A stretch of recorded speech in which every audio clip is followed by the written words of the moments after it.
ಚತುರ್ಧಾ ಸರ್ವಭೋಕ್ತಾರಂ ವಂದೇ ವಿಷ್ಣುಂ ಪರಂ ಪದಂ. ಸರಿ, ಈಗ ಮುಂದಿನದ್ದು. ಈ ಎರಡನೇ ಖಂಡ ಮುಕ್ತಾಯಕ್ಕೆ ಎರಡು ಮಂತ್ರಗಳು ಉಳ್ಕೊಂಡಾವ. ಎರಡನೇ ಖಂಡ ನೆನಪ ಅದು. ಎರಡನೇ ಖಂಡದ ಮುಕ್ತಾಯಕ್ಕೆ ಎರಡು ಮಂತ್ರಗಳು ಉಳ್ಕೊಂಡಾವ. ಆ ಎರಡು ಮಂತ್ರವನ್ನು ನೋಡಿಬಿಟ್ರೆ ಸಾಕು ನಮಗೆ ಇವತ್ತು. ಏನಂತಾರ ಎರಡು ಮಂತ್ರ ಅಂದ್ರೆ, ಈ ಎರಡು ಮಂತ್ರಗಳು ಮಾಯಾವಾದ ಸಿದ್ಧಾಂತಕ್ಕೆ ಬಹಳ ಅನುಕೂಲ ಮಂತ್ರ ಅಂತ ತಿಳ್ಕೊಂಡಾರ. ಯಾವುದದು? ಪ್ರಪಂಚೋ ಯದಿ ವಿದ್ಯೇತ ನಿವರ್ತೇತ ನ ಸಂಶಯ, ಮಾಯಾ ಮಾತ್ರಮಿದಂ ದ್ವೈತಂ ಅದ್ವೈತಂ ಪರಮಾರ್ಥತಃ, ವಿಕಲ್ಪೋ ವಿನಿವರ್ತೇತ ಕಲ್ಪಿತೋ ಯೇನ ಕೇನ ಯದಿ ಕೇನಚಿತ್ ಉಪದೇಶಾದಯಂ ವಾದೋ ಜ್ಞಾತೆ ದ್ವೈತಂ ನ ವಿದ್ಯತೆ. ಈ ಎರಡು ವೇದವಾಕ್ಯಗಳು ಎದಕ್ಕೆ ಪ್ರಮಾಣ ಆಗ್ತಾವಂತ ತಿಳ್ಕೊಂಡಾರಪ್ಪ ಅವರು? ಜಗನ್ಮಿಥ್ಯಾತ್ವದ ವಿಷಯದಲ್ಲಿ ಪ್ರಮಾಣವಾಗುತ್ತದೆ ಅಂತ ತಿಳಿದಿದ್ದಾರೆ. ಮಾಯಾವಾದಿಗಳು ಖರೆ ಹೇಳ್ಬೇಕಂದ್ರೆ, ಮಾಯಾವಾದಿಗಳು ಇದು ಉಪನಿಷತ್ತಲ್ಲ, ಅದು ಗೌಡಪಾದರ ಕಾರಿಕಾ ಅಂತ ತಿಳ್ಕೊಂಡ್ರ. ಗೌಡಪಾದರು ಅಂತ ಒಬ್ಬರಿದ್ದರು, ಅವ್ರ ಕಾರಿಕಾ ಅವ್ರು ಬರೆದ ಶ್ಲೋಕಗಳಿವು ಅಂತ ತಿಳ್ಕೊಂಡಾರ. ಅಲ್ಲ, ಇದು ಉಪನಿಷತ್ತು. ಭ್ರಾಂತಿಯಿಂದ ಗೌಡಪಾದ ಕಾರಿಕಾ ಅಂತ ತಿಳ್ಕೊಂಡು ವ್ಯಾಖ್ಯಾನವನ್ನು ಮಾಡಿದ್ದಾರೆ ಕೆಲವು ಕಡೆಗೆ. ಹಂಗಲ್ಲ, ಇದು ಉಪನಿಷತ್ತು, ಪ್ರತ್ಯೇಕವಾದ ಉಪನಿಷತ್ತು, ಮಾಂಡೂಕ್ಯೋಪನಿಷತ್ತು. ಏನಪ್ಪಾ ತಿಳಿತೇನೆ ಹೇಳು. ಅದರಿಂದ ಏನಾಯ್ತು, ಇಡೀ ಉಪನಿಷತ್ ಹಂಗಂತ ಇಡೀ ಉಪನಿಷತ್ತು ಒಬ್ರು ಯಾರೋ ಆಚಾರ ಬರೆದ ಪುಸ್ತಕ ಅಂತ ತಿಳ್ಕೊಂಡ್ರು ಅವರು, ಗೌಡಪಾದ ಕಾರಿಕಾ ಅಂತ ತಿಳ್ಕೊಂಡಾರ. ಅದಕ್ಕೆ ಅಲ್ಲ ಅಂತ ಆಚಾರ್ಯರು ಸಮರ್ಥನೆ ಮಾಡಿ ಇದಕ್ಕೆ ವ್ಯಾಖ್ಯಾನವನ್ನು ಮಾಡ್ಯಾರ. ಈಗ ಈ ಮಂತ್ರವನ್ನು ಆಚಾರ್ಯರು ತತ್ವನಿರ್ಣಯದಲ್ಲಿ ತೆಗೆದುಕೊಂಡಾರ, ತತ್ವನಿರ್ಣಯ ಟೀಕಾದಲ್ಲಿ ತಗೊಂಡಾರ, ಅನುವ್ಯಾಖ್ಯಾನ ಮತ್ತು ಸುಧಾದೊಳಗ ಇವು 4 ಕಡೆಗೆ, ಅಂದರೆ 2 ಕಡೆಗೆ ತತ್ವನಿರ್ಣಯದಲ್ಲೂ ಮತ್ತು ಅನುವ್ಯಾಖ್ಯಾನದಲ್ಲೂ ಈ ಶ್ರುತಿಯನ್ನು ಉದಾಹರಣೆ ಮಾಡ್ಯಾರ. ಆದ್ರೆ ಅಲ್ಲಿ ಹೇಳೋ ಕಾಲಕ್ಕೆ, ತತ್ವನಿರ್ಣಯದಲ್ಲಿ ಮತ್ತು ಶ್ರೀಮನ್ಯಾಯ ಸುಧೆಯಲ್ಲಿ ಹೇಳೋ ಕಾಲಕ್ಕೆ ಇದೇನು ಮಾಡ್ಯಾರ ಅಂದ್ರೆ, ಜಗತ್ತಿನಲ್ಲಿ ಪಂಚಭೇದಗಳಿವೆ ಅಂತ ಹೇಳಿ ಹೊರಟ ವಾಕ್ಯ ಇದು ಅಂತ ಸಾಧನೆ ಮಾಡ್ಯಾರ. ಜಗತ್ತಿನ ಸತ್ಯತ್ವವನ್ನು ಹೇಳಿ ಹೊರಟದ ಈ ಶ್ರುತಿ ಅಂತ ಸಾಧನೆ ಮಾಡ್ಯಾರ. ಅಲ್ಲಿ ಬೇರೆ ಬೇರೆ ಅರ್ಥ ತಗೊಂಡಾರ. ಇಲ್ಲಿ ಮಾಂಡೂಕ್ಯೋಪನಿಷತ್ನಲ್ಲಿ ಹೇಳುವಾಗ ಬೇರೆ ಅರ್ಥದಿಂದ ವ್ಯಾಖ್ಯಾನ ಮಾಡ್ಯಾರ. ಅರ್ಥ ಆಯ್ತಾ? ಪ್ರಪಂಚೋ ಅಂದ್ರೆ ಪ್ರಕೃಷ್ಟ ಪಂಚ 5 ಭೇದಗಳಿವೆ ಅಂತ ಅಲ್ಲಿ ಮಾಡಿಬಿಟ್ಟ. ಪ್ರಪಂಚ 5 ಭೇದಗಳವ ಅಂತ ಅಲ್ಲಿ ವ್ಯವಸ್ಥೆ ಮಾಡ್ಯಾರ. ಇಲ್ಲಿ ಪ್ರಪಂಚ ಅಂತ ಅನ್ನೋ ಶಬ್ದಕ್ಕೆ ಬೇರೆ ಅರ್ಥ ಇಟ್ಕೊಂಡು ವ್ಯವಸ್ಥೆ ಮಾಡಿದ್ದಾರೆ. ತತ್ವನಿರ್ಣಯ ಹಾಗೂ ಟೀಕಾದಲ್ಲಿ, ಅನುವ್ಯಾಖ್ಯಾನ ಹಾಗೂ ಶ್ರೀಮನ್ಯಾಯ ಸುಧೆಯಲ್ಲಿ ಈ ಶ್ರುತಿ ಜಗತ್ ಸತ್ಯತ್ವವನ್ನು ಹೇಳಿಕ್ ಹೊರಟದಂತಾರೆ. ಪೂರ್ಣ ಅಪೋಸಿಟ್ಟು. ಈ ಶ್ರುತಿ ಜಗನ್ಮಿಥ್ಯಾತ್ವ ಹೇಳಿಕ್ ಹೊರಟದ ಅಂತ ಮಾಯಾವಾದಿಗಳು ಹೇಳಿದ್ರೆ, ಇದೇ ಶ್ರುತಿಯಿಂದ ಜಗತ್ ಸತ್ಯತ್ವ ಹೇಳಿಕ್ ಬರ್ತದೆ ಅಂತ ತೋರಿಸಿಕೊಟ್ಟರು ಆಚಾರ್ಯ. ಅರ್ಥ ಆಯ್ತಲ್ಲ? ಆಮೇಲೆ ಪಂಚಭೇದಗಳವ ಎಂಬುದು ಇದೇ ಪ್ರಮಾಣದಿಂದ ಹೇಳ್ತೀವಿ ಅಂತ ಹೇಳಿದ್ದಾರೆ. ಆದರೆ ಇಲ್ಲಿ ಸ್ವಲ್ಪ ಬೇರೆ ಮಾಡ್ಯಾರ ವ್ಯವಸ್ಥೆ. ಸ್ವಲ್ಪ ಏನು ಚೊಲತ್ನಾಗ ಬೇರೆ ಮಾಡ್ಯಾರ. ಏನು? ಪ್ರಪಂಚೋ ಯದಿ ವಿದ್ಯೇತ ನಿವರ್ತೇತ ನ ಸಂಶಯ. ಏನಪ್ಪ? ಮಾಯಾ ಮಾತ್ರವಿದಂ ದ್ವೈತಂ ಅದ್ವೈತಂ ಪರಮಾರ್ಥತಃ ಅಂತ ವಾಕ್ಯ. ಏನದ? ಹಿಂದೇನು ಹೇಳಿದ್ರಿ ನೀವು? ಈ ಜಗತ್ತಿನ ಮೇಲೆ ನಮ್ಮ ಒಡೆತನ ಅಂತ ಅನ್ನೋದೇನದ ಸ್ವಾತಂತ್ರ್ಯ ಭ್ರಮ, ಸ್ವಸ್ವಾಮಿ ಭಾವ ಸಂಬಂಧ, ಇದು ಜೀವನಿಗೇನದ ಇದು ಭ್ರಮ ಅಂತ ಅನ್ಲಿಕ್ಕತ್ತೀರಿ ನೀವು. ಏನಪ್ಪ ಭ್ರಮ ಅನ್ಲಿಕ್ಕತ್ತೀರಿ? ಖರೆ ಯಾಕಾಗಿರಬಾರ್ದು? ಇದು ಸ್ವಾಭಾವಿಕ ಯಾಕಾಗಿರಬಾರ್ದು?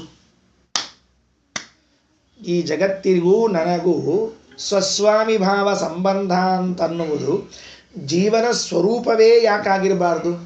ಒಂದು ವೇಳೆ ಈ ಜಗತ್ತಿನ ಮೇಲೆ ನನಗಿರುವಂತಹ ಒಡೆತನ ಸ್ವಾಭಾವಿಕ ಅಂತಾಗಿ ಬಿಟ್ಟರೆ ಆಗ ಹೋಗುವುದು ಹೆಂಗಿದು? ಯಾಕೆ ವಿಪರ್ಯಾಸೆ ತಯೋಕ್ಷೀಣೆ. ಆ ಭ್ರಾಂತಿ ಮತ್ತೆ ಬರೋದು ನಿಂತಾಗಲೇನೆ ಭಗವಂತ ಮತ್ತೆ ಅನುಗ್ರಹ ಮಾಡ್ತಾನೆ. ಭಗವದ್ ಅನುಗ್ರಹ ಎಲ್ಲ ಹೇಳಿಕತ್ತೀರಿ ನೀವು. ನಿನ್ನೆ ಪಾಠದಲ್ಲಿ ಹೇಳಿದ್ರಿ, ಈ ಜಗತ್ತಿನ ಮೇಲೆ ನನಗಿರುವಂತಹ ಒಡೆತನ ಏನದ ಇದು ನಿಜವಾಗಿ ಇದ್ದದ್ದು ಅಂತ ಯಾಕಾಗಿರಬಾರ್ದು? ಭ್ರಮಾತ್ಮಕವಾಗಿ ಬಂದದ ಅಂತ ಯಾಕಂತೀರಿ ನೀವು ಅಂತ ಅನ್ನೋರು ಏನು ಉತ್ತರ ಕೊಡ್ತೀರಿ? ಅರ್ಥ ಆಯ್ತಲ್ಲ?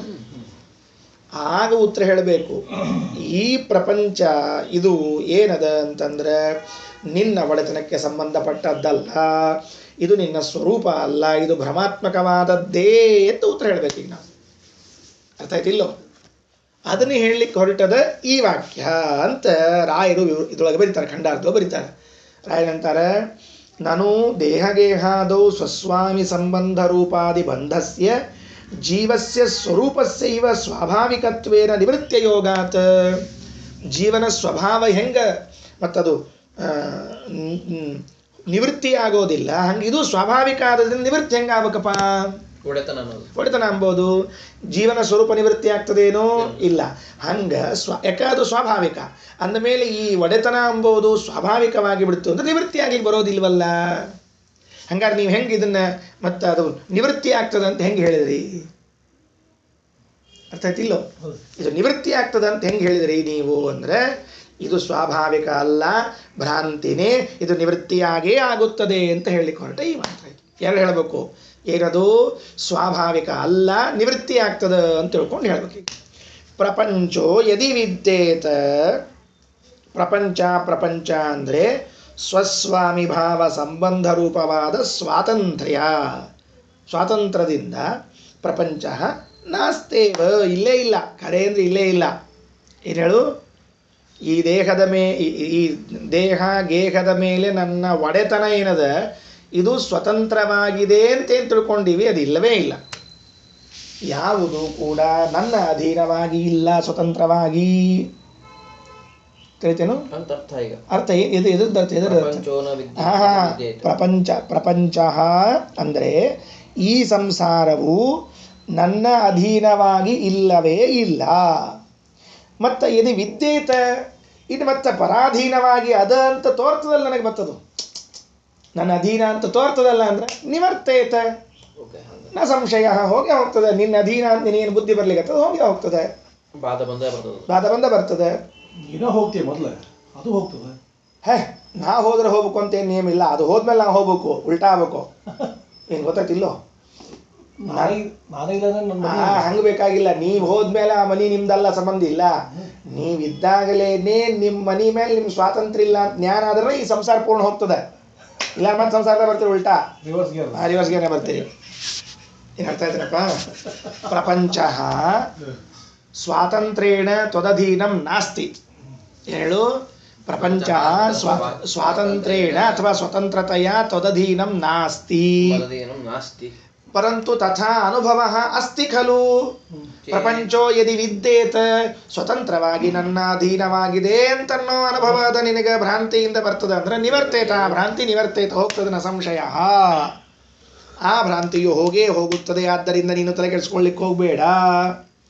ಅಲ್ರಿ, ಮತ್ತು ನನಗೆ ಹಿಂಗೆ ಬುದ್ಧಿ ಬಂದದಲ್ಲ, ಹಿಂಗೆ ಏನಂತ, ಇದು ನನ್ನ ಅಧೀನ ಅಂತ ಬುದ್ಧಿ ಬಂದದಲ್ಲ. ನನ್ನ ಅಧೀನ ಅಂತ ಬುದ್ಧಿ ಬಂದದ್ದು ನನಗೆ ಹೆಂಗೆ ಇದು ಮತ್ತದು ಅಲ್ಲಪ್ಪ, ಅದು ಹೆಂಗೆ ತಪ್ಪಾಗ್ಲಿಕ್ಕೆ ಸಾಧ್ಯದ? ನೋಡು, ನಿನ್ನ ಅನುಭವ ಕರೆಕ್ಟೋ ಜ್ಞಾನಿಗಳ ಅನುಭವ ಕರೆಕ್ಟೋ ಹೇಳೋಣ ಮೊದಲು. ನಿನ್ನ ಅನುಭವ ಸರಿಯಾದನೋ ಜ್ಞಾನಿಗಳ ಅನುಭವ ಸರಿಯಾದನೋ ಜಗತ್ತಿನ ವಿಷಯದಲ್ಲಿ ಅಂತ ವಿಚಾರ ಮಾಡಿದರೆ, ಜ್ಞಾನಿಗಳು ಅದ್ವೈತಂ ಪರಮಾರ್ಥತಃ, ಈ ಜಗತ್ತು ಭಗವದಧೀನವಾಗಿದೆ ಅಂತ ಜ್ಞಾನಿಗಳು ತಿಳ್ಕೊಂಡಾರೆ. ಈ ಜಗತ್ತು ನಿನ್ನ ಅಧೀನವಾಗಿದೆ ಅಂತ ನೀ ತಿಳ್ಕೊಂಡು ಯಾವ್ದು ಹೇಳೋಣ ಅಂತ. ಜ್ಞಾನಿಗಳ ಅನುಭವವನ್ನು ಹೇಳಬೇಕು, ನಿನ್ನ ಅನುಭವವನ್ನು ಒಪ್ಪಬೇಕಪ್ಪ. ಜ್ಞಾನಿಗಳದ್ದು ಅನುಭವ ಒಪ್ಪಬೇಕು. ಬ್ರಹ್ಮಾದಿ ದೇವತೆಗಳು ಜ್ಞಾನಿಗಳೇನಿದ್ದಾರೆ, ವಸಿಷ್ಠ ವಿಶ್ವಾಮಿತ್ರಾದಿ ಜ್ಞಾನಿಗಳೇನಿದ್ದಾರೆ, ಅವರು ಅದ್ವೈತಂ ಪರಮಾರ್ಥತಃ. ಏನಪ್ಪ ತಿಳಿತಿಲ್ಲೋ? ಅದ್ವೈತಂ ಅಂದ್ರೆ ಯಥಾರ್ಥ ಜ್ಞಾನ. ಜಗತ್ತು ನಮ್ಮ ಅಧೀನವಿಲ್ಲ, ಭಗವದಧೀನವೆಂಬುವಂತಹ ಯಥಾರ್ಥ ಜ್ಞಾನವನ್ನ ಅವರು ಉಳ್ಳವರಾಗಿದ್ದಾರೆ. ನೀನು ದ್ವೈತಂ, ಇದಂ ದ್ವೈತಂ, ಇದು ನನ್ನ ಅಧೀನವಾಗಿದೆ ಅಂತ ತಪ್ಪು ತಿಳ್ಕೊಂಡು ಕೂತ್ಕೊಂಡಿದ್ದಿ. ಯಥಾರ್ಥ ಜ್ಞಾನ ನಿನಗಾಗಿದೆ ಅಂದ ಮೇಲೆ ನಿನ್ನ ಅನುಭವಕ್ಕಿಂತಲೂ ಜ್ಞಾನಿಗಳ ಅನುಭವವೇ ಶ್ರೇಷ್ಠವಾದದ್ದರಿಂದಾಗಿ ಹೇಳ್ತಾರಪ್ಪ.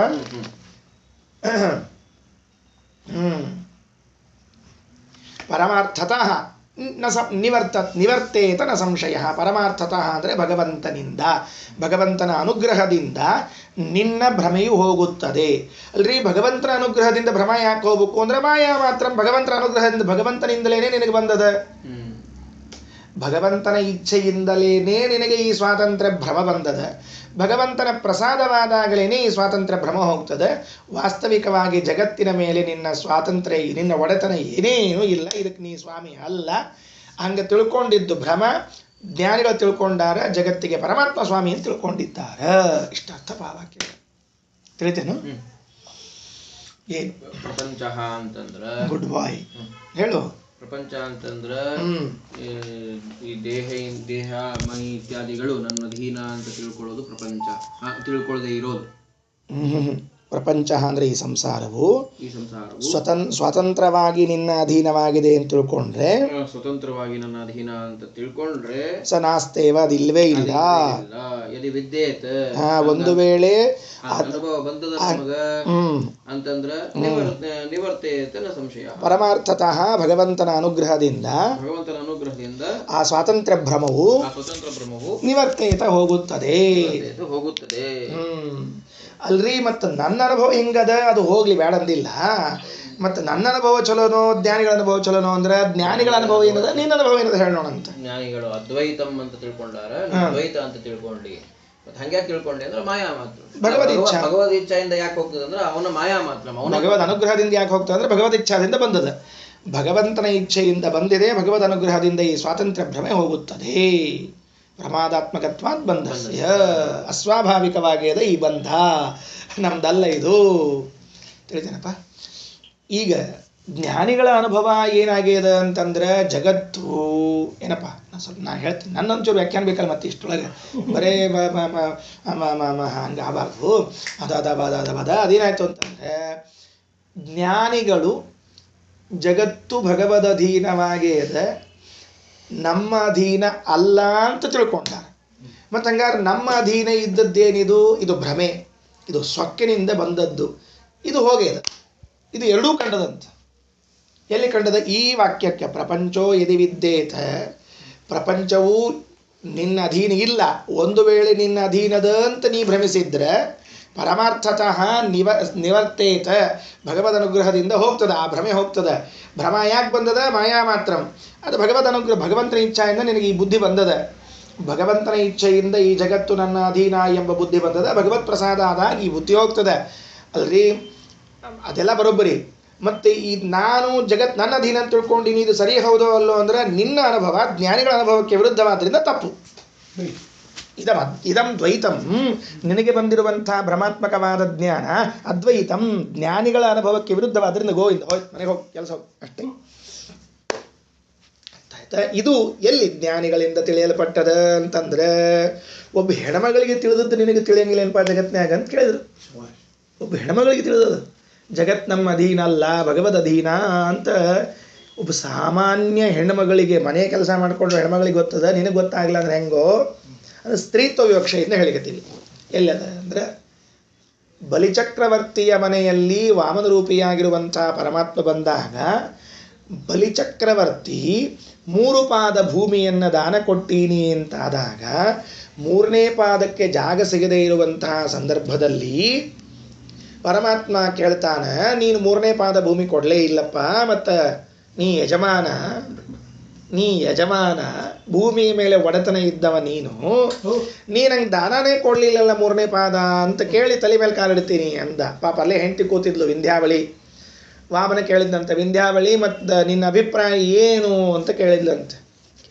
ವಾಮನ ಕೇಳಿದ್ದಂತೆ, ವಿಂಧ್ಯಾವಳಿ ಹೇಳ್ತಾಳೆ, ಕ್ರೀಡಾರ್ಥಮಾತ್ಮನ ಇದಂ ತ್ರಿಜಗತ್ಕೃತಂತೆ ಸ್ವಾಮ್ಯಂ ತು ತತ್ರ ಕುಧಿಯೋ ಪರ ಈಶ ಕುರ್ಯುಃ ಕರ್ತು ಪ್ರಭೋಸ್ತವ ಕಿಮಸ್ಯತ ಆವಹಂತಿ ತ್ಯಕ್ತಕ್ರಿಯಸ್ತ್ವದವರೋಪಿತ ಕರ್ತೃವಾದಾಹ. ಭಾಗವತದ 8ಮ ಸ್ಕಂದದ 21ನೇ ಅಧ್ಯಾಯದ 19ನೇ ಶ್ಲೋಕದಲ್ಲಿ 8, 21, 19 ನೋಟ್ ಮಾಡ್ಕೊಳ್ರಿ. ಏನಪ್ಪ? ವಿಂಧ್ಯಾವಳಿ ಹೇಳ್ತಾಳೆ, ಸ್ವಾಮಿ ಇದಂ ತ್ರಿಜಗತ್ಕೃತಂ, ಈ ಮೂರು ಜಗತ್ ನೀ ಮಾಡಿದ್ದು ಯಾಕೆ ಅಂದ್ರೆ ಆತ್ಮನಃ ತೇ ಕ್ರೀಡಾರ್ಥಂ, ಇದನ್ನು ನೀನು ನಿನ್ನ ಕ್ರೀಡೆಗಾಗಿ ಸೃಷ್ಟಿ ಮಾಡಿಕೊಂಡಿ ಮಹಾರಾಯ. ಏನೋ ವಿಂಧ್ಯಾವಳಿ ಹೇಳೋ ಮಾತು, ಕ್ರೀಡಾರ್ಥಂ ಆತ್ಮನಃ ಇದಂ ತ್ರಿಜಗತ್ಕೃತಂತೆ, ಈ ಜಗತ್ ಸೃಷ್ಟಿ ಮಾಡಿಕೊಂಡದ್ದು ನೀನು ನಿನ್ನ ಆಟಕ್ಕಾಗಿ, ಈ ಇಡೀ ಬ್ರಹ್ಮಾಂಡ ನಿನ್ನ ಪ್ಲೇ ಗ್ರೌಂಡ್. ಅರ್ಥ ಆಯ್ತಾ? ತತ್ರ ಆ ಜಾಗದಲ್ಲಿ ಕುಧಿಯ ಅಸುರಾವೇಶದಿಂದ ದುರ್ಬುದ್ಧಿಯುಳ್ಳಂತಹ ಕೆಲವರು, ಅಪರೇ ಕೆಲವರು ಸ್ವಾಮ್ಯ ಈಶ ಕುರಿಯುಹು, ಸ್ವಾಮ್ಯಂ ಕುರಿಯುಹು, ಹೇ ಈಶ ಪರಮಾತ್ಮನೇ, ಅದರಲ್ಲಿ ತಮ್ಮದು ಅಂತ ದುರಭಿಮಾನ ಇಟ್ಕೊಂಡ್ಬಿಡ್ತಾರೆ. ನಂದು ನಂದು ನಂದು ಅಂತ ದುರಭಿಮಾನ ಮಾಡ್ತಾರೆ. ಅಷ್ಟೇ ಅಲ್ಲ, ಅದನ್ನು ದಾನ ಕೊಟ್ಟು ನಾನು ಕೀರ್ತಿ ಪಡ್ಕೊಂಡೆ ಅಂತಂತಾರೆ ನಮ್ಮ ಮನೆಯವ್ರಂತ. ಈ ಇಡೀ ಜಗತ್ತು ನಿಂದು, ನೀ ಸೃಷ್ಟಿ ಮಾಡಿ ನಿನ್ನ ಆಟಕ್ಕಾಗಿ, ಅಂಥ ಪ್ಲೇ ಗ್ರೌಂಡ್ನೊಳಗೆ ತಮ್ಮದು ಅಂತ ಬುದ್ಧಿ ಹಾಕ್ಕೊಂಡು ಸ್ವಾತಂತ್ರ್ಯ ಭ್ರಮ ಬಂದು, ಅರ್ಥ ಆಯ್ತಲ್ಲ ವಿಷಯ ಏನಂತೇಳಿ, ಆಗೇನು ಮಾಡ್ತಾರೆ ಅಂದ್ರೆ ಏನಪ್ಪ ಅರ್ಥ ಆಯ್ತಿಲ್ಲ ಅವರ, ಅದನ್ನು ದಾನ ಕೊಟ್ಟು ತಾವು ಕೀರ್ತಿ ಪಡಿಬೇಕು ಅಂತ ಇಟ್ಕೊಂಡಾರೆ. ಆಚಾರ ಒಂಚೂರು ಪಂಜ ಕೊಡ್ರಿ, ಪಂಜ ಇಸ್ಕೊಂಡ್ರು, ಪಂಜ ತೊಗೊಂಡು ಆಚಾರ ತೊಗೊಳ್ರಿ, ಪಂಜ ದಾನ ಅಹಂಕರಿಸೇ ಎಂದ. ಶೇಣೆ ನನ್ನ ಪಂಜ ತೊಗೊಂಡಂಗೆ ಅದನ್ನು ಕೊಡ್ತೀಯಲ್ಲೋ ಅಂದಂಗೆ ಆಯ್ತಂತೆ ಕೆಲಸ. ಆದ್ದರಿಂದ ಕರ್ತು ಪ್ರಭೋಹ ತವ ಅಸ್ಯ ಕಿಂ ಆವಹಂತಿತೆ, ಇಂಥವರೆಲ್ಲ ನಿನಗೆ ಏನು ಮಾಡ್ಯಾರ, ಏನು ಮಾಡ್ಲಿಕ್ಕೆ ಸಾಧ್ಯ ಇಂಥವರೆಲ್ಲ ನಿನಗೆ? ಅರ್ಥ ಆಯ್ತು ಇಲ್ಲೋ? ನಿನ್ನ ಜಾಗದ ಮೇಲೆ ತಮ್ಮ ಒಡೆತನ ಇಟ್ಟುಕೊಂಡು ತಾವು ದಾನ ಕೊಟ್ಟೀವಿ ಅಂತ ಕೀರ್ತಿ ಪಡ್ಲಿಕ್ಕೆ ಹೋಗ್ತಾರಲ್ಲ, ಇಂಥವರಿಂದ ನಿನಗೆ ಏನಾಗಬೇಕಾಗಿತ್ತು ಸ್ವಾಮಿ? ಅಷ್ಟೇ ಅಲ್ಲ, ತ್ಯಕ್ತ ಕ್ರಿಯ, ನಾಚಿಗೇಡಿಗಳಿವರೆಲ್ಲ, ನಾಚಿಗೇಡಿಗಳಿವರೆಲ್ಲ. ಅದೇ ನಾಚಿಗೇಡಿಗಳು ಅಂದ್ರೆ ನಿಮ್ಮ ತಂದಲ್ಲದೆ ಇದ್ದು ಕೊಟ್ಟರೆ ನಾಚಿಗೇಡಿಗಳು. ತ್ವದವರೋಪಿತ ಕರ್ತೃವಾದ, ಇವರೇನು ತಲೆಯಾಗ ಆ ದರ್ಪದ ಅಲ್ಲ ನಂದು ಅಂತ ಅದನ್ನು ಇಳಿಸಿದ್ ನೋಡಿ, ಬರೋಬ್ಬರಿ ಮಾಡಿದೆ.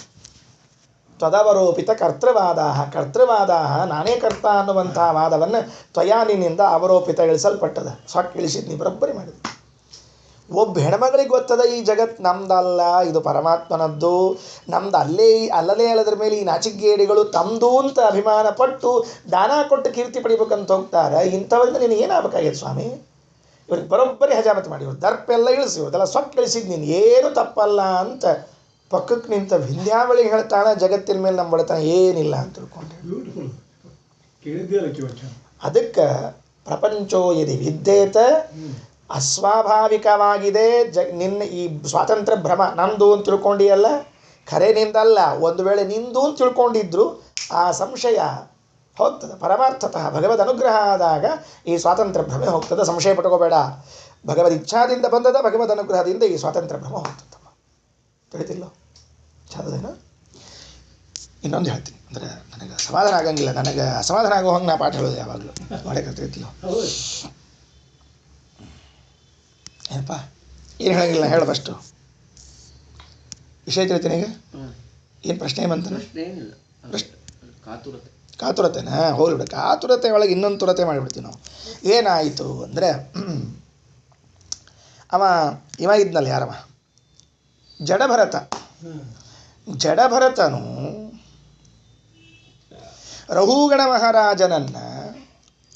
ಮಹಾರಾಜನನ್ನು ಪಲ್ಲಕ್ಕಿಯಲ್ಲಿ ಕರೆದುಕೊಂಡು ಹೋಗ್ತಾ ಇದ್ದ. ಏನಪ್ಪ? ಪಲ್ಲಕ್ಕಿಯಲ್ಲಿ ಕರೆದುಕೊಂಡು ಹೋಗ್ತಾ ಇದ್ದ. ಹೋಗುವಂತಹ ಸಂದರ್ಭದಲ್ಲಿ ಏನಾಯಿತು? ಸರಿಯಾಗಿ ನೀನು ತೆಗೆದುಕೊಂಡು ಹೋಗ್ತೀಯೋ ಇಲ್ಲೋ ಮೇನೆಯನ್ನು? ನಾ ಯಾರಂತ ತಿಳ್ಕೊಂಡು? ಸಿಂಧು ದೇಶದ ಅಧಿಪತಿ. ಸಿಂಧು ಒಂದು ದೇಶಕ್ಕಲ್ಲ, 2 ದೇಶಕ್ಕೆ ಅಧಿಪತಿ ನಾನು. ಸಿಂಧು ಸೌವೀರ ದೇಶಕ್ಕೆ ಅಧಿಪತಿಯಾಗಿದ್ದೇನೆ. ಅಂತಹ ನನ್ನನ್ನು ನೀನು ಸರಿಯಾಗಿ ಹೊತ್ಕೊಂಡು ಹೋಗಲಿಲ್ಲ ಅಂದರೆ ನಿನಗೆ ಸರಿಯಾಗಿ ಚಿಕಿತ್ಸೆ ಮಾಡ್ತೀನಿ ಅಂತಂದರು. ಅಲ್ಲ, ಯಾರು ಹೊತ್ಕೊಂಡಿರ್ಬೇಕಾಗಿಲ್ಲ. ಈಗ ಇನ್ನೊಂದು ಮತ್ತೆ ಮಜಾ, ಈಗ ಮತ್ತೊಂದು ಶಬ್ದ, ಈಗ ಹೊಸದಿಗೆ ಮತ್ತೆ ಬರ್ಕೋ. 5ನೇ ಸ್ಕಂದದ 10ನೇ ಅಧ್ಯಾಯದ 11ನೇ ಶ್ಲೋಕದ ತಾತ್ಪರ್ಯ ಓದ್ಬೇಕು. ಭಾಗವತ್ ತಾತ್ಪರ್ಯ ಓದ್ಬೇಕು, ಅಲ್ಲಿ ಭಾಗವತ್ ಓದೋದಿಲ್ಲ ಅಲ್ಲಿ. ಹೇಳ್ತೀನಪ್ಪ, ಭಾಗವತ ತಾತ್ಪರ್ಯ 5ನೇ ಅಧ್ಯಾಯ 5ನೇ ಸ್ಕಂದ 10ನೇ ಅಧ್ಯಾಯ 11ನೇ ಶ್ಲೋಕ. ನನ್ನ ಪುಸ್ತಕದಾಗದ ಅಲ್ಲೇ ಒಂಚೂರು ಹೆಚ್ಚು ಕಡಿಮೆ ಇರ್ತದೆ. ಸ್ವಸ್ವಾಮಿ ಭಾವೋ ಧ್ರುವಗೇಶ ಯತ್ರ ತರ್ಯಚ್ಯುತೆ ಸಾವಿತಿ ಕೃತ್ಯ ಯೋಗ ಸ್ವಸ್ವಾಮಿ ಭಾವ. ಇದರ ಮೇಲೆ ನಾನು ಸ್ವಾಮಿ ಅಂತ ಹೇಳಿಕೊಳ್ಳುವಂತಹ ಅದು ನಿಶ್ಚಿತವಾಗಿ ಧ್ರುವಯೇಶ ಯತ್ರ ಈ ಸ್ವಸ್ವಾಮಿ ಭಾವ, ಈ ಜಗತ್ತು ನಂದು, ನಾನು ಇದಕ್ಕೆ ಒಡೆಯ ಅಂತ ಹೇಳಿಕೊಳ್ಳುವಂತಹ ಮಾತು ಎಲ್ಲಾದರೂ ಇದ್ದದ್ದಾದರೆ ತರ್ಹಿ ಅಚ್ಯುತೆ ಅಸೌ ಇತಿ ಕೃತ್ಯ ಯೋಗ, ಅದು ಭಗವಂತನಲ್ಲಿ ಮಾತ್ರ. ಇನ್ನು ಉಳಿದವರು ಯಾರೂ ಕೂಡ ಇದು ನಂದು ಅಂತ ಹೇಳ್ಕೊಳ್ಳೋಂಗಿಲ್ಲ. ನೀನು ಸಿಂಧು ಸೌವೀರ ದೇಶಾಧಿಪತಿ ಅಂತ ಹೇಳ್ಕೊಂಡು ಸ್ವಾಮಿ ಅಂತ ಹೇಳಿಕತ್ತೀನಿ, ನಿನಗೆ ಬುದ್ಧಿ ಅದನ್ನ ಎಲ್ಲಿ ಇಟ್ಕೊಂಡು ನೀನು? ಅಲ್ಲೇ ಅಲ್ಲ. ಸ್ವಸ್ವಾಮಿ ಭಾವ ಧ್ರುವಯೇಶ ಯತ್ರ ತರ್ಹಿ ಅಚ್ಯುತೆ ಅಸಾವಿತಿ ಕೃತ್ಯ ಯೋಗ. ಈ ಮಾತು ಹೇಳ್ಕೊಬೇಕಾದ್ರೆ ದೇವರು ನೀನು ಹೇಳ್ಕೊಳ್ಳೋಂಗಿಲ್ಲ. ಇಲ್ಲ, ಯಾಕಂದ್ರೆ ನಿನ್ನಲ್ಲಿ ನಿಶ್ಚಿತವಾಗಿ ಇಲ್ಲೇ ಇಲ್ಲದು, ಪರ್ಮನೆಂಟ್ ಅಲ್ಲೇ ಇಲ್ಲ ನಿನ್ನಲ್ಲಿ ಇದ್ದದ್ದು, ಟೆಂಪ್ರವರಿ ರಾಜ್ಯತ್ವ ನಿನ್ನಲ್ಲಿರುವಂಥದ್ದು ಅಂತ ಮೂಲದಲ್ಲಿ ಹೇಳಿದಾಗ ಆಚಾರ್ಯರು ಒಂದು ತಾತ್ಪರ್ಯ ಬರೀತಾರೆ. ಸ್ವಾಮಿತ್ವಂತೂ ಹರೇರೇವ ಮುಖ್ಯಂ. ಸ್ವಾಮಿತ್ವ, ಜಗತ್ ಸ್ವಾಮಿತ್ವ ಅಂತನ್ನೋದು ಮುಖ್ಯವಾಗಿ ಭಗವಂತನಿಗೆ ಅದು, ಅಥವಾ ಸ್ವಾಮಿತ್ವ ಅನ್ನೋದು ಅವನಿಗೆ. ಅನ್ಯತ್ರ ಭೃತ್ಯತ, ಉಳಿದ ಎಲ್ಲ ಕಡೆಗೂ ಏನದಪ್ಪ, ಅದು ಕೇವಲ ಭೃತ್ಯತ್ವ, ದಾಸಭಾವದ ಹೊರತಾಗಿ ಸ್ವಾಮಿ ಭಾವ ಇಲ್ಲವೇ ಇಲ್ಲ. ಅಲ್ರಿ, ಮತ್ತು ದೇವತೆಗಳನ್ನು ಸ್ವಾಮಿ ಸ್ವಾಮಿ ಅಂತ ಕರೆದಾರಲ್ಲ ಮತ್ತು ಕೆಲವು ಕಡೆಗೆ ಅಂದರೆ ದೇವೇಶು ತನ್ನಿಯತ್ಯಾಚ, ಭಗವಂತನ ಅನುಗ್ರಹದಿಂದ ದೇವತೆಗಳು ನಮಗೆ ಸ್ವಾಮಿಗಳಾಗಿದ್ದಾರೆ. ತ್ವದಾದೇರ್ ವ್ಯಾವಹಾರಿಕಂ, ನಿನ್ನಂತಹ ಕಾಲಿಪೀಲಿ ರಾಜರುಗಳಂತರೂ ವ್ಯಾವಹಾರಿಕ ರಾಜರು, ಖರೆ ರಾಜರು ಅಲ್ಲೇ ಅಲ್ಲ. ಅಲ್ರಿ, ಮತ್ತು ದೇವತೆಗಳಿಗೂ ಇದು ಮತ್ತು ನಮಗೆ ಯಾಕೆ ವ್ಯಾವಹಾರಿಕ ಅಂತಿ ಸ್ವಾಮಿ ಅಂತಂದ್ರೆ, ಅಲ್ಲೋ ನಿನ್ನಂಗೆ ಅವನು ಸ್ವಾಮಿ ಆಗ್ಯಾನ, ಅವನಂಗೆ ನೀನು ಸ್ವಾಮಿ ಆಗಿ, ಮತ್ತು ಅದು ವ್ಯವಹಾರ ಅನ್ಬೇಕಲ್ಲ. ಮತ್ತು ಖರೆ ಎಲ್ಲ ನನಗೆ ಬರ್ತದೆ. ಮಾನುಷೇಷು ವಿಶೇಷ ಕೋ ವ್ಯವಹಾರ ಬರ್ತೇವದ. ಇಬ್ಬರೂ ಮನುಷ್ಯರಾಗಿರುವಾಗ ವಿಶೇಷ ಏನಪ್ಪ, ಅವ ಸ್ವಾಮಿ ನೀ ದಾಸ ಅನ್ಲಿಕ್ಕೆ ಏನದ, ನೀನು ದಾಸ ಅವನು ದಾಸ, ವ್ಯಾವಹಾರಿಕವಾಗಿ ನೀ ಸ್ವಾಮಿ ಅಂತ ಅನ್ಕೊಂಡು ವ್ಯತ್ಯಾಸ ನಹಿ ದೇವೇಶು. ಹಿಂಗ್ಯಾಕಂತೀರಿ, ನಾ ದಾಸ ಆಗ್ತೀನಿ, ನಾ ಈಶ ಆಗ್ತೀನಿ ಅಂತ ಹಿಂಗ್ಯಾಕಂತೀರಿ ಅಂದರೆ, ದೇವತೆಗಳಲ್ಲಿ ಎಂದೂ ವ್ಯತ್ಯಾಸ ಬರೋದಿಲ್ಲ. ಇದು ನಿನ್ನಲ್ಲಿ ವ್ಯತ್ಯಾಸ ಬರ್ತದೆ. ಶತ್ರುನ ರಾಜ ಆಕ್ರಮಣ ಮಾಡಿದ ಅಂದ್ರೆ ನೀ ಸೋತಿ ಅಂದ್ರೆ ಏನಾಗ್ತೀಯ? ಅವಾಗ ನೀನು ದಾಸ ಆಗ್ತೀವಿ. ಕೋ ವಿಶೇಷ ಸ್ವಾಮಿ ಅಂತ ಹೇಳ್ಕೋದ್ರಾಗ ಏನದ ಅರ್ಥ? ಅದಕ್ಕೆ ವ್ಯಾವಹಾರಿಕವಾಗಿ ಅಂತ ಹೇಳಬೇಕಪ್ಪ. ಸ್ವಾಮಿತಾಗತಃ ಅಂತ ಹೇಳಿದ್ರು. ಹೇಳಿದ್ದೇನಪ್ಪ ನೋಡಿ, ದೇವತೆಗಳಲ್ಲಿ ಭಗವದ್ ಆಜ್ಞೆಯಿಂದ ಸ್ವಾಮಿತ್ವ ಬಂದದ್ದು, ಪರಮಾತ್ಮನಲ್ಲಿ ಸ್ವತಂತ್ರವಾಗಿ ಸ್ವಾಮಿತ್ವ ಅದ. ದೇವತೆಗಳಲ್ಲಿರುವ ಸ್ವಾಮಿತ್ವ ಹಿಂಗದ, ಭೃತ್ಯತ್ವ ಸಮಾನಾಧಿಕರಣವಾದ ಸ್ವಾಮಿತ್ವ ಅದ. ದೇವತೆಗಳಲ್ಲಿ ಏನು ಸ್ವಾಮಿತ್ವದಪ್ಪ? ಅದು ಭೃತ್ಯತ್ವ ಸಮಾನಾಧಿಕರಣವಾದ ಸ್ವಾಮಿತ್ವ ಅದ. ಅವರು ಭೃತ್ಯರೂ ಹೌದು, ಸ್ವಾಮಿಗಳೂ ಹೌದು ಅಂತ. ದೇವರಲ್ಲಿ ಕೇವಲ ಸ್ವಾಮಿತ್ವ, ದೇವತೆಗಳಲ್ಲಿ ಭಗವಂತನ ಆಜ್ಞೆಯಿಂದ ಅನುಗ್ರಹದಿಂದ ಬಂದ ಸ್ವಾಮಿತ್ವ, ಅಲ್ಲಿ ಭೃತ್ಯತ್ವವೂ ಅದ. ಇತ್ತಂಚ ಭೃತ್ಯತ್ವ ಸಮಾನಾಧಿಕರಣವಾದ ಸ್ವಾಮಿತ್ವ ದೇವತೆಗಳಲ್ಲಿ. ಮನುಷ್ಯರಲ್ಲಿ ಕೇವಲ ಭೃತ್ಯತ್ವ. ಯಾಕೆ ಅಲ್ರಿ ಕೇವಲ ಭೃತ್ಯತ್ವ ಅಂತ ಹೆಂಗಂತಿ? ಮನುಷ್ಯರಲ್ಲೂ ಕೂಡ ರಘುಗಣ ದೇಶ, ಸಿಂಧುಪತಿ ಇತ್ಯಾದಿಗಳ ಸ್ವಾಮಿತ್ವ ವ್ಯವಹಾರದ ಅಲ್ಲ ಅಂದರೆ, ಸ್ವಾಮಿತ್ವ ಅದ ಅಲ್ಲ ಅಂದರೆ ಮನುಷ್ಯರಲ್ಲಿ ಸ್ವಾಮಿತ್ವ ಇದು ವ್ಯವಹಾರ. ಯಾರು ದೇವತೆಗಳಲ್ಲೂ ಈ ಸ್ವಾಮಿತ್ವ ವ್ಯವಹಾರ ಅಂತೀನಿ ಅಂತಂದ್ರೆ ಇಲ್ಲ. ಅವರಲ್ಲಿ ಭಗವನ್ನಿಯತವಾದದ್ದರಿಂದ ತಮ್ಮ ಕೆಳಗಿನವರಿಗೆ ಅವರು ಸ್ವಾಮಿಗಳಾಗಬಹುದು. ಹಂಗಾರೆ ನಮಗೂ ಭಗವಂತ ಕೊಟ್ಟಾನ, ನಾನು ಸ್ವಾಮಿ ಆಗ್ತೀನಿ, ಸಿಂಧು ದೇಶದ ರಾಜ ಆಗ್ತೀನಿ ಅಂತಂದ್ರೆ ಮಾನುಷೇಷು ಕೋ ವಿಶೇಷ. ದೇವತೆಗಳಿಗೂ ಸ್ವಾಮಿತ್ವದ, ನನಗೂ ಸ್ವಾಮಿತ್ವ ಬಂತು, ಭಗವದ್ದತ್ತವಾದ ಸ್ವಾಮಿತ್ವ ಅಂತ ಹೇಳ್ತೀನಿ ಅಂದರೆ ವ್ಯತ್ಯಾಸ. ಭಗವಂತನಲ್ಲಿ ಇದು ದೇವತೆಗಳಲ್ಲಿ ಭಗವಂತ ಕೊಟ್ಟ ಸ್ವಾಮಿತ್ವದ ಅನ್ನಲಿಕ್ಕೆ ಅವ್ರ ಪದವಿ ಎಂದು ಹೋಗೋದೇ ಇಲ್ಲ. ನಿನ್ನಲ್ಲಿ ಭಗವಂತ ಸ್ವಾಮಿತ್ವ ಕೊಟ್ಟಿಲ್ಲ, ನೀ ತಗೊಂಡಿ ಅನ್ನೋದಕ್ಕೆ ನೀನು ಸ್ವಾಮಿತ್ವ ಹೋಗ್ತಲ್ಲ, ಅದೇ ಸಾಕ್ಷಿ. ಅರ್ಥ ಆಯ್ತೇನಪ್ಪ? ಇದಾನೀಂ ಸ್ವಾಮಿ ಶ್ವೋ ಭೃತ್ಯ ಯಹ ಭೃತ್ಯಶ್ಚ ಸಹ ಸ್ವಾಮಿ. ಯಾರು ಇವತ್ತು ಸೇವಕಿದ್ದಾನೆ ನಾಳೆ ಯಜಮಾನ ಆಗ್ತಾನೆ, ಇವತ್ತು ಯಜಮಾನ ಇದ್ದಾವೆ ನಾಳೆ ಆಸ ಆಗ್ತಾನೆ. ಅದಕ್ಕೆ ದೇವತೆಗಳಿಗೆ ಹಿಂಗೆ ಆಗೋದಿಲ್ಲ. ಆದ್ದರಿಂದ ಕ್ಷಣಭಂಗುರಂ ಮನುಷ್ಯ ಸ್ವಾಮಿತ್ವ ವ್ಯವಹಾರ ಮಾತ್ರ ಮುಚ್ಚತೆ. ಕ್ಷಣಭಂಗುರವಾಗಿರ್ತಕ್ಕಂಥ ಮನುಷ್ಯ ಸ್ವಾಮಿತ್ವ ಎಂಬುದು ವ್ಯವಹಾರಕ್ಕಾಗಿ ಹೇಳಲ್ಪಡ್ತದಪ್ಪ, ನಿಜವಾಗಿ ಅಲ್ಲ. ಆದ್ದರಿಂದ ಯಾರಾದರೂ ಯಜಮಾನ ಆಗ್ಯಾನ ಜಗತ್ತಿಗೆ ಅಥವಾ ಸ್ವಾಮಿ ಆಗ್ಯಾನ ಅಂದರೆ ಪರಮಾತ್ಮ ಮಾತ್ರ ಅಂತ ಹಿಂಗೆ ಭಾಗವತದ ಪಂಚಮಸ್ಕಂದ ತಾತ್ಪರ್ಯದಲ್ಲಿ ಆಚಾರ್ಯ ಹೇಳ್ಯಾರ. ಸ್ವಾಮಿತ್ವ ಮೂರು ಕಡೆಗದಪ್ಪ, ಕನ್ಕ್ಲೂಸ್ ಮಾಡೋಂಥ ಸ್ವಾಮಿತ್ವ ಮೂರು ಕಡೆಗದ. ಭಗವಂತನಲ್ಲಿರುವಂತಹ ಸ್ವಾಮಿತ್ವ ಮುಖ್ಯ ಸ್ವಾಮಿತ್ವ, ದೇವತೆಗಳಲ್ಲಿರುವಂತಹ ಸ್ವಾಮಿತ್ವ ದತ್ತ ಸ್ವಾಮಿತ್ವ, ಮನುಷ್ಯರಿರುವಂತಹ ಸ್ವಾಮಿತ್ವ ಔಪಚಾರಿಕ ಸ್ವಾಮಿತ್ವ ನಂಬಿಕೆ ವಸ್ತು ಯಾಕೆ ಹೋಗ್ತದೆ. ದೇವತೆಗಳಲ್ಲಿ ಭಗವದ್ ದತ್ತವಾದ ಸ್ವಾಮಿತ್ವದ ನನ್ನಲ್ಲಿರ್ತಕ್ಕಂತಹ ಸ್ವಾಮಿತ್ವ ಇದು ಔಪಚಾರಿಕ ಅಂತ ಹೆಂಗೆ ನಿರ್ಧಾರ ಆಯಿತು ಅಂದರೆ ದೇವತೆಗಳಲ್ಲಿರುವ ಸ್ವಾಮಿತ್ವ ಹೋಗೋದಿಲ್ಲ, ನನ್ನಲ್ಲಿದ್ದ ಸ್ವಾಮಿತ್ವ ಹೋಗ್ತದೆ, ಅದರಿಂದ ಔಪಚಾರಿಕ ಆಗಮಾಪಾಯಿ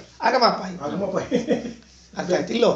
ಆದ್ದರಿಂದ ಪ್ರಪಂಚೋ ಯದಿ ವಿದ್ಯೇತ, ಒಂದು ವೇಳೆ ಜಗತ್ತು ನಿನ್ನ ಅಧೀನ ಆಗೇದ ಅಂತ ನಿನಗೆ ಭ್ರಮ ಇದ್ರೆ ನಿವರ್ತೇತನ ಸಂಶಯ, ಆ ಭ್ರಮ ಹೋಗ್ತದೆ. ನೀ ಅಂತಲಿಕ್ಕೆ ಶುಭ ಈ ಒಡೆತನದಲ್ಲಿ ಈ ಪ್ರಪಂಚ ನನ್ನ ಒಡೆತನದಲ್ಲಿ ಇದೆ ಅಂತನ್ನೋ ಭ್ರಾಂತಿ ಇದ್ರೆ ಪ್ರಪಂಚೋ ನಿನ್ನ ಅಧೀನವಾಗಿದೆ ಎಂಬ ಬುದ್ಧಿ ಏನಾದರೂ ಇದ್ರೆ ಈ ಪ್ರಪಂಚದ ಮೇಲೆ ನಿವರ್ತೇತ ಹೋಗ್ತದೆ. ಪರಮಾರ್ಥತಃ ಭಗವಂತನ ಅನುಗ್ರಹದಿಂದ ಹೋಗ್ತದೆ. ಬಂದದ ಯಾಕೆ ನನಗೆ? ಅವನ ಅನುಗ್ರಹದಿಂದ ಬಂದದೆ. ಅಲ್ಲ ಸ್ವಾಮಿ, ನನಗೇನು ಜಗತ್ತಿನ ಮೇಲೆ ಒಡೆತನ ಅದ, ಇದು ನಿಜವಾದ ಒಡೆತನ ಅಂತ ಯಾಕೆ ಆಗಿರಬಾರ್ದು? ಇದಂ ದ್ವೈತಂ ಅದ್ವೈತಂ. ಜ್ಞಾನಿಗಳು, ವಿಂಧ್ಯಾವಳಿ ಎಂಬುವಂತಹ ಜ್ಞಾನಿ ಹೆಣ್ಮಗಳು, ಜಡಭರತರೆಂಬುವಂತಹ ಜ್ಞಾನಿಗಳು, ಇದು ನಮ್ದಲ್ಲ, ಭಗವದಧೀನ, ನಾವೆಲ್ಲ ಭೃತ್ಯರು, ದೇವರೇ ಸ್ವಾಮಿ, ಯಾವ ದೇಶಕ್ಕೂ ಸ್ವಾಮಿಗಳಲ್ಲ ನಾವು ಅಂತ ಅತ್ಯಂತ ಸ್ಪಷ್ಟವಾಗಿ ತಿಳ್ಕೊಂಡಿರುವಾಗ ನೀನೇನು ತಿಳ್ಕೊಂಡಿದ್ದೀಯ ಈ ಜಗತ್ತು, ಈ ಸಂಸಾರ ನಂದು ಅಂತ ತಿಳ್ಕೊಂಡು ಇದಂ ದ್ವೈತಂ, ಇದು ಅನ್ಯಥಾಜ್ಞ ನಿವರ್ತೇತನ ಸಂಶಯ ಅಂತ ಹಿಂಗೆ ವ್ಯಾಖ್ಯಾನ ಮಾಡ್ಬೇಕಪ್ಪ ಅಂತ ಅಂತಾರೆ ಹಿರಿಯರು. ತಿಳಿತಿಲ್ಲ ವಿದ್ಯಾವಳಿ ಭಾರಿ ಹತ್ತು ಬಿಡ್ರಿ. ನಾವು ಬರೀ ನೀರು ಬಿಟ್ಟು ಗಂಡಿಗೆ ಅಷ್ಟ ಕೇಳಿದ್ದೆ ನಾನು. ಗಂಡಗಲ್ಲ ಅಲ್ಲ, ಗಂಡ ದಾನ ಮಾಡೋ ಕಾಲಕ್ಕೆ ನೀರು ತಂದು ಕೊಟ್ಲು ಅಂತ ಅನ್ಬೇಕು, ಗಂಡ ಬಿಟ್ಲು ಬೇಡ್ರಿ. ಸರಿ, ಮುಂದೋಗೋಣಪ್ಪ. ಈಗ ಭಾಷ್ಯ ಏನಂತ ನೋಡಪ್ಪ. ಭಾಷ್ಯವನ್ನ ಏನು? ತನ್ವಾ ಸ್ವಸ್ವಾಮಿ ಸಂಬಂಧಕ ಪ್ರಪಂಚೋಸ್ಯ ಶರೀರಿಣಃ, ಅಸ್ಯ ಶರೀರಿಣಃ, ಈ ಜೀವನಿಗೆ ತನ್ವಾ ಸ್ವಸ್ವಾಮಿ ಸಂಬಂಧ ಪ್ರಪಂಚ, ತನ್ನ ದೇಹದ ಮೇಲೆ ಮತ್ತು ಈ ಪ್ರಪಂಚದ ಮೇಲೆ ಸ್ವಸ್ವಾಮಿ ಭಾವ ಸಂಬಂಧ ಇರೋದು ನೋಡಪ್ಪ. ವಸ್ತುತಃ ಅಸೌ ನಚೈವಾಸ್ತಿ, ವಾಸ್ತವಿಕವಾಗಿ ಇಲ್ಲವೇ ಇಲ್ಲ. ಯತಃ, ಯಾಕೆಂದರೆ ಪರಮಸ್ಯ ವಶೆ, ಭಗವಂತನ ವಶದಲ್ಲದ ಈ ಜಗತ್ತು. ತನ್ವಾಧಿಕ ಏನಪ್ಪ, ದೇಹ ಗೇಹ ಎಲ್ಲವೂ ಭಗವದಧೀನ. ಈ ಪ್ರಪಂಚ ಇವನ ಅಧೀನ ಅಲ್ಲವೇ ಅಲ್ಲ. ತಥಾಪ್ಯೇಷ ಅಭಿಮಾನ ಪ್ರದರ್ಶತೆ, ಆದರೂ ಕೂಡ ಅಭಿಮಾನದಿಂದ ಇದು ನಂದು ಅಂತ ತಿಳ್ಕೋತದೆ. ನೀನು ಹೇಳಿದ್ನಲ್ಲ ರಾತ್ರಿ ಪಾಠದಾಗ, ನಂದು ಅಂತ ಅಭಿಮಾನ ಅಂತ ತಿಳ್ಕೊಂಡಿರ್ತೀನಿ. ಏನಪ್ಪ ಏನು ಹೇಳು? ನಂದು ಅಂತ. ನೀನೇನೋ ಪ್ರಶ್ನೆ ಕೇಳಿದಲ್ಲ ನೀನು ಭಗವದ್ಗೀತಾದಾಗ, ಏನು ಕೇಳಿದಿ? ಆ ಇಚ್ಛೆ ಯಾಕೆ ಹೋಗಿಸ್ತಿಲ್ಲದ, ಅಭಿಮಾನ ಯಾಕೆ ಹೋಗಿಸ್ಬಾರ್ದು ದೇವರು ಅಂತ ನನ್ನ ಪ್ರಶ್ನೆ ಕೇಳಿದೆ. ಅಭಿಮಾನ ನಾನು ಕಂಟ್ರೋಲ್ ತಗೋತೀನಿ, ಅಭಿಮಾನ ನಾನು ಹೋಗಿಸ್ತೀನಿ ಅಂತ ಅನ್ಬೇಕಾರೆ ಇಚ್ಛಾನ ಹಂಗಲ್ಲ. ನಮಗೆ ಇನ್ನೊಬ್ಬರ ಮೇಲೆ ಏನು ಅಭಿಮಾನದ, ಆ ಅಭಿಮಾನ ಇದ್ದಾಗಲೂ ಅವರಿಂದ ನಿನಗೆ ಪ್ರೀತಿ ಆಗ್ತದೆ ಅಂತ ಏನಿಲ್ಲ. ಯಾಕಂದ್ರೆ ಆ ಪ್ರೀತಿ ಆಗುವುದು ಆಗದೆ ಇರೋದು ನನ್ನ ಅಧೀನ. ಅಲ್ಲಿ ಅಭಿಮಾನ ಇಚ್ಛಾ ಅಂತ ಹೇಳಿಲ್ಲ ತಮ್ಮ ದೇವರು. ಏನು ಹೇಳ್ಯಾನ? ಅವರು ನಿನ್ನನ್ನು ಇಷ್ಟಪಡೋದು ಇಷ್ಟಪಡದೇ ಇರೋದು ನನ್ನ ಅಧೀನ. ನೀ ಇಷ್ಟ ಅಭಿಮಾನ ಮಾಡಿದ್ರು ಇಷ್ಟಪಡಲಿಲ್ಲ ಅಂತ ದುಃಖಕ್ಕೆ ಯಾಕೆ ಒಳಗಾಗ್ತೀನಿ? ಗೊತ್ತಾಯ್ತಿಲ್ಲೋ? ವಿಷಯ ಚೇಂಜ್ ಇದೆ. ನೀನು ಅನ್ಕೊಂಡು ಆ ಅಭಿಮಾನ ಯಾಕೆ ಹೋಗಿಸ್ಬಾರ್ದು ಅಂತ ನೀವು ಪ್ರಶ್ನೆ ಕೇಳಿದಿ. ಅದಕ್ಕೆ ಇದಕ್ಕೆ ಸಂಬಂಧ ಇಲ್ಲ ವಿಷಯ. ಎರಡು ಡೈವರ್ಟ್ ಮೊದಲೇ ಸರಿಯಾಗಿ ತಿಳ್ಕೊ. ಅರ್ಜುನನಿಗೆ ಕೃಷ್ಣ ಹೇಳಿದ್ದೇನು, ಈ ಎಲ್ಲ ವಸ್ತುಗಳ ಕೃಷ್ಣ ಅಂತಾರ, ಅರ್ಜುನ ನೀ ಆ ವಸ್ತುಗಳ ಮೇಲೆ ಇದು ನಂದು ಅಂತ ತಿಳ್ಕೊಂಡು ಅದಕ್ಕೆ ನಿನಗೆ ಸುಖ ಕೊಡ್ಲಿಕ್ಕತ್ತಾವ. ನಂದು ಅಂತ ನೀ ತಿಳ್ಕೊಳ್ಳಿಲ್ಲ, ನಿಂಗೆ ಸುಖನೂ ಕೊಡೋದಿಲ್ಲ, ಏನಾಗೋ ದುಃಖನೂ ಆಗೋದಿಲ್ಲ ಅಂತ. ಆಮೇಲೆ ಮುಂದೆ ನಾನು ಹೇಳಿದ್ದೇನು, ಬೃಹದಾರಣ್ಯಕದ ವಾಕ್ಯವನ್ನು ಹೇಳಿದ್ದೇನು ಅಂದರೆ, ಯಾವ ವಸ್ತುವಿನ ಮೇಲೆ ನಂದು ಅಂತ ನಾ ಪ್ರೀತಿ ಮಾಡೀನಿ, ನಾ ಅದರಿಂದ ಏನು ಎಕ್ಸ್ಪೆಕ್ಟ್ ಮಾಡ್ತಿರ್ತೀನಿ, ಅದು ಸುಖ ಕೊಡ್ತದೆ ನನಗೆ ಅಂತ ತಿಳ್ಕೊಂಡಿದ್ದೀನಿ. ನಿನ್ನ ಅಭಿಮಾನದಿಂದ ಸುಖ ಆಗ್ತದೆ ಅಂತ ನೀ ತಿಳ್ಕೊಂಡಿದ್ದಿ, ಅದು ಇಲ್ಲೀಗ. ಯಾಕಂದ್ರೆ ಆ ಸುಖ ಆಗೋದು ಬಿಡೋದಿಲ್ಲ ನನ್ನ ಅಧೀನ. ಅಭಿಮಾನ ಅಲ್ಲ, ನನ್ನ ಇಚ್ಛಾ ಇದ್ರೆ ಸುಖ ಆಗ್ತಾ ಇಲ್ಲದೆ ಇದ್ರೆ ಇಲ್ಲ. ಅದಕ್ಕೆ ನಾ ಏನು ಹೇಳ್ತೀನಿ ಅಂದರೆ, ನನ್ನ ಇಚ್ಛೆಯಿಂದ ಸುಖ, ನನ್ನ ಇಚ್ಛೆಯಿಂದ ದುಃಖ, ನನ್ನ ಇಚ್ಛೆಯಿಂದ ಜ್ಞಾನ, ನನ್ನ ಇಚ್ಛೆಯಿಂದ ಅಜ್ಞಾನ ಆಗೋ ಕಾಲಕ್ಕೆ ನೀ ಯಾಕೆ ವ್ಯರ್ಥ ಅಭಿಮಾನ ಮಾಡ್ಕೊಂಡು ಕೊಡ್ತಿ? ನಾನು ಶರಣಾಗ್ಬಿಡು, ನಾ ಎಲ್ಲ ಪರಿಹಾರ ಮಾಡ್ತೀನಿ, ದುಃಖ ಪರಿಹಾರ ಮಾಡ್ತೀನಿ. ಅರ್ಥ ಆಯ್ತಾ? ನಿನ್ನೆ ಹೇಳಿದ್ದು ಅಭಿಮಾನದಿಂದ ಅಲ್ಲ, ನನ್ನ ಇಚ್ಛೆಯೇ ಮುಖ್ಯ. ಅಂದಮೇಲೆ ನೀ ನನ್ನ ಇಚ್ಛಾನುಸಾರವಾಗಿ ಯುದ್ಧ ಮಾಡು. ನಿನಗೆ ಸುಖ ದುಃಖಗಳಾಗಬೇಕು ನೋಡಿ ನೋಡ್ಕೋತೀನಿ, ಸುಳ್ಳು ಅಭಿಮಾನ ಮಾಡ್ಕೋತ ಕೂತ್ಕೋತೀಯಲ್ಲ ಅಂತ ನಿನ್ನೆ ಅಲ್ಲೇನು ಹೇಳ್ಬೇಕಾಗಿತ್ತು, ಇಲ್ಲಿ ಹೇಳಿದೆ. ಅಭಿಮಾನ ಪ್ರದರ್ಶತೆ, ಅಭಿಮಾನದಿಂದ ಕಾಣಿಸ್ತಾ ಇದ್ದದ್ದಕ್ಕೆ ಅತಸ್ಸ ವಿದ್ಯತೆ, ಆದ್ರಿಂದ ಅದು ಅಂತ ತಿಳ್ಕೊಂಡಿರ್ತೀವಿ ನಾವು. ಅಭಿಮಾನದ ಈ ಜಗತ್ತಿನ ಮೇಲೆ ಅಭಿಮಾನ ಮಾಡಿ ನಂದು ಅಂತ ತಿಳ್ಕೊಳ್ಳೋದ್ರಿಂದ ನನಗೆ ಅಂತ ಅಂದ್ಕೊಂಡಿರ್ತೀವಿ. ಇದು ಅಂಗೀಕಾರೋ ಭವೇದ್ಯದಿ, ಹಿಂಗೆ ಅಂದ್ಕೊಂಡ್ರೂ ಕೂಡ ತಥಾಪಿ ಭಗವದ್ಜ್ಞಾನಾತ್ ಸ ನಿವರ್ತೇತನ ಸಂಶಯ, ಭಗವಂತನ ಜ್ಞಾನದಿಂದ ಈ ಅಭಿಮಾನ ದುರಭಿಮಾನ ಭ್ರಾಂತಿ ಭ್ರಮೆ ಹೋಗುತ್ತದೆ. ತಿಳಿದೇನಪ್ಪ? ಅದ್ವೈತಂ ಅನನ್ಯಥಾ ಜ್ಞಾತಂ. ಅದ್ವೈತಂ ಅಂದರೆ ಸರಿಯಾಗಿ ತಿಳ್ಕೊಂಡದ್ದು ಅಂತ ಅರ್ಥ. ಅನನ್ಯಥಾ ಜ್ಞಾತ, ಅನ್ಯಥಾ ಜ್ಞಾತ ಅಲ್ಲ, ಯಥಾರ್ಥವಾಗಿ ತಿಳ್ಕೊಂಡದ್ದು. ಪರಬ್ರಹ್ಮಾದಿ ವಸ್ತುಯತ, ಭಗವಂತ ಮೊದಲಾದ ವಸ್ತುಗಳನ್ನೆಲ್ಲ ಸರಿಯಾಗಿ ತಿಳ್ಕೊಂಡ್ರ ಜ್ಞಾನಿಗಳು. ಪರಬ್ರಹ್ಮಾದಿ ವಸ್ತುಗಳನ್ನೇನು ತಿಳ್ಕೊಂಡ್ರ ಜ್ಞಾನಿಗಳು ಸರಿಯಾಗಿ ತಿಳ್ಕೊಂಡ್ರು. ಭಗವಂತ ಸ್ವತಂತ್ರ, ಈ ಜಗತ್ತು ಅಸ್ವತಂತ್ರ, ಜಗತ್ತು ಭಗವದಧೀನ ಇತ್ಯಾದಿಯಾಗಿ ಯಥಾರ್ಥವಾಗಿ ತಿಳ್ಕೊಂಡ. ದ್ವೈತ ಅಂತಂದ್ರೆ ಏನು? ದ್ವಿಧಾಜ್ಞಾತಂ ಅನ್ಯಥಾಜ್ಞಾತಂ ಅಜ್ಞೈಹಿ. ಅಜ್ಞಾನಿಗಳು ಏನು ತಿಳ್ಕೊಂಡ್ರಪ್ಪ? ಇದು ನನ್ನ ಅಧೀನ, ನಾನಿದಕ್ಕೆ ಸ್ವಾಮಿ ಅಂತ ತಿಳ್ಕೊಂಡಾರಷ್ಟೆ, ಅನ್ಯಥಾ ತಿಳ್ಕೊಂಡಾರ. ಪರಮಾರ್ಥತಃ ಅಂತ ಇಲ್ಲದ ಮಾಯಾವಾದಿಗಳಿಗೆ ಏನಾಗ್ಬಿಟ್ಟದ? ಪರಮಾರ್ಥತಃ ಅಂತ ಅನ್ನೋ ಶಬ್ದಕ್ಕೆ ಪಾರಮಾರ್ಥಿಕ ಸತ್ಯ ಅಂತ ಅರ್ಥ ಮಾಡಿರೋದಕ್ಕೆ. ವ್ಯಾವಹಾರಿಕ ಸತ್ಯ, ಪ್ರಾತಿಭಾಷಿಕ ಸತ್ಯ, ಪಾರಮಾರ್ಥತಃ ಅಂದ್ರೆ ಅದ್ವೈತ ಒಂದ ಪಾರಮಾರ್ಥಿಕ, ದ್ವೈತ ಇದು ಪಾರಮಾರ್ಥಿಕ ಅಲ್ಲ, ಇದು ಮಾಯಾ ಮಾತ್ರ ಅಂತ ತಿಳ್ಕೊಂಡ್ಬಿಟ್ರೆ. ಅದಕ್ಕೆ ಆಚಾರ್ಯ ಬರೀತಾರೆ ಪರಮಾರ್ಥತಃ ಅಂತಂದ್ರೆ ಪರಮೇಶ್ವರಾತ್ ಅಂತ ಅರ್ಥ. ಪರಮಾರ್ಥತಃ ಅನ್ನೋ ಶಬ್ದಕ್ಕೆ ಅರ್ಥ ಏನಪ್ಪ? ಪರಮೇಶ್ವರಾತ್ ಅಂತ ಅರ್ಥ. ಯಾಕ? ಪರಮ ಅರ್ಥ ಅಂದರೆ ಉತ್ತಮವಾದ ವಸ್ತು. ಏನಪ್ಪ? ಪರಮ ಅಂದ್ರೆ ಏನು? ಉತ್ತಮ.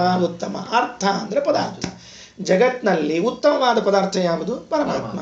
ತಹ ಅಂದ್ರೆ ಪಂಚಮಿ ಪರಮಾತ್ಮನಿಂದ, ಪರಮಾತ್ಮನ ಅನುಗ್ರಹದಿಂದ ಅಂತ ಅರ್ಥ. ಹಿಂಗನ್ಬೇಕ ಹೊರತಾಗಿ ನಿನ್ನಂಗೆ ಪಾರಮಾರ್ಥಿಕ ಸತ್ಯ ಅಂತ ಅನಬಾರದೋ ಗುಂಡೇಶ ಬಂಡೇಶ ಹೇಳಿದ್ರು, ತಿಳಿತಿಲ್ಲ. ಪರಮಾರ್ಥತಃ ಅನ್ನೋ ಶಬ್ದಕ್ಕೆ ಪರಮೇಶ್ವರ ಅಂತ ಅರ್ಥ. ಉತ್ತಮವಾದ ವಸ್ತು. ತಸ್ಸೈವ ಮಾಯಾ ಮಾತ್ರಂ ತದಿಚ್ಛೆಯ ನಿರ್ಮಿತಂ. ಆ ಭಗವಂತನ ಇಚ್ಛೆಯಿಂದಲೇನೆ ನಿರ್ಮಿತವಾದದ್ದು. ಏನಪ್ಪ ಗೊತ್ತಾಯ್ತಿಲ್ಲೋ?